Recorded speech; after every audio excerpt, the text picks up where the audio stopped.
আসসালামু আলাইকুম। কেমন আছেন সবাই? সর্ষে ইলিশ, সর্ষে রুই, আজ রান্নাম সর্ষে কই।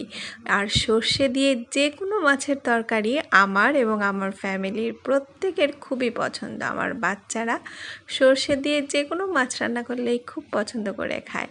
আর এই সর্ষের জিনিসটা যে এত মজা, আসলে আমি সবসময় প্রায়ই যে কোনো বড় মাছ দিয়ে এটা ট্রাই করে থাকি। আপনারাও ট্রাই করে দেখবেন, খুব মজা কিন্তু।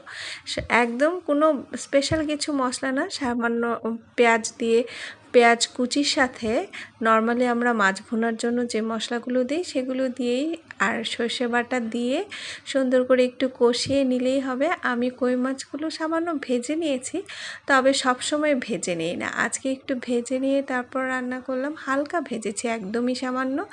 এরপর দেখুন দিয়ে কিছুক্ষণ নেড়ে চেড়ে রান্না করলে, খুব অল্প আঁচে রান্না করতে হবে এবং 5 থেকে 7